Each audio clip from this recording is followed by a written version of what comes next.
Our boy Ken Sugimori really sobered up for Diamond and Pearl, but not until after designing the protagonists. Only a 10-year-old dropout could think that Lucas's slim scarf and practically skin-tight short-sleeve jacket would pair well with a floppy beret and his dad's cargo pants, which again seemed to have those detachable shorts zippers. I don't know what else these lines could be. Or what this mashup of tight and baggy clothing achieves fashionably or functionally. At least his winter outfit is finally something sensible, and hallelujah, a Pokemon character with normal shoes!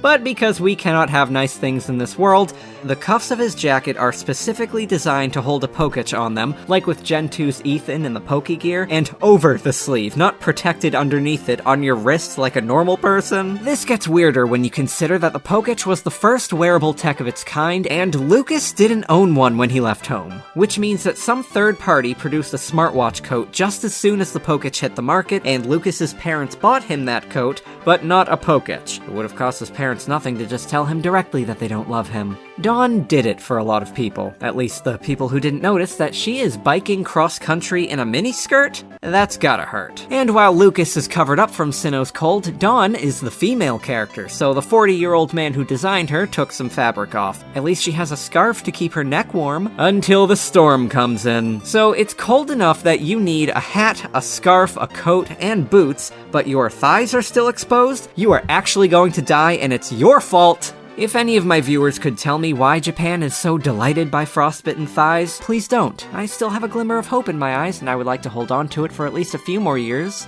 Barry is fine. As usual, it's his platinum design you should be worried about. First off, wow, power pose. Japan doesn't usually give this angle to male characters. We see that Barry owns two of this same jacket in short and long sleeve variations. He was given an opportunity to own more than one outfit, and he made an effort to say no! The gap for the bracelet of his Poketch seemed off, so I looked up the design. Apparently, these are meant to have a gap, which would line up with the side of the wearer's wrist, which is the thinnest point of a human arm. So, these are designed to fall right off your wrist and shatter against the pavement.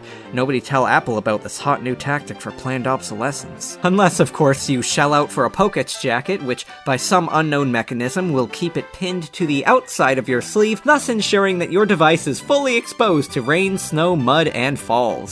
Marley, one of the double battle trainers, has a very exaggerated shirt collar, except it's not a shirt collar. It's not even part of her shirt. It's just some cloth draped around her shoulders. If this wasn't designed by an AI, then technology doesn't exist, and I'm starting to think we were better off without it. Myra, another battle partner, is a disaster. She has one Katara hair loopy, but it's intentional. The poofy top and matching shoes and tights are somewhat reminiscent of, like, a modernized casual jester and or Mr. Mime. This was a confused 40-year-old man's way of conveying that she's youthful and immature. Did he succeed? Is this the common garb which you associate with the frivolous youths?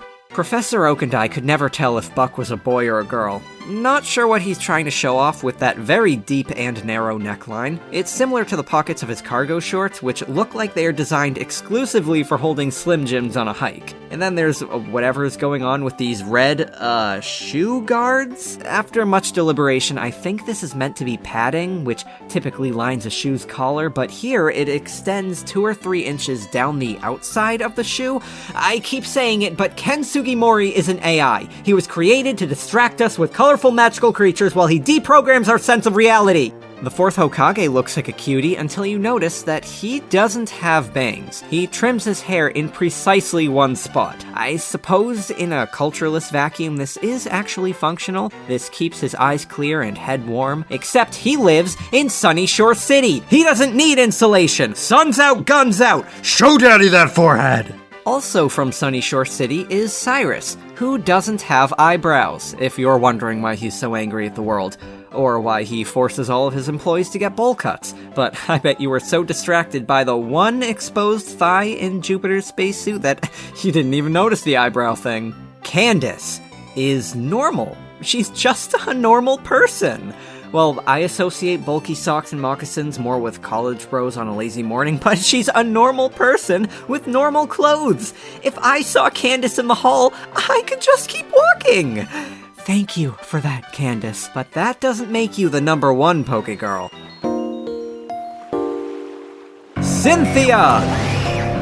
is not number 1 either. Even though her fashion is so impeccable, we don't even mind that she's wearing Lucario-shaped ears, but with the pattern and colors of an Umbreon? We look right past the giant scrunchie around her neck because girl just cashed her second paycheck for the Pokemon League, went down to the fanciest boutique at the mall, and splurged it on the first outfit that made her look as powerful as she feels, and which was in front of the store because it'd been in stock for way too long and they really needed to move it. But no, the true number 1 best dressed Pokegirl of all time is Bertha. Go ahead and say one bad thing about Bertha. You can't. There's nothing even slightly amiss about her fashion. She is just a sensible modern woman who sleeps comfortably every night, reflecting fondly upon the crazy shit you know she got up to in her prime. Bertha doesn't cosplay as her Pokemon because Bertha has nothing left to prove. Bertha has already won at life. She's just respectfully coasting now. She never married because she never had to get action. No kids. She vacations in Kalos 4 times a year. Even at a type disadvantage, she destroyed Ash, and then she gave him a ride home.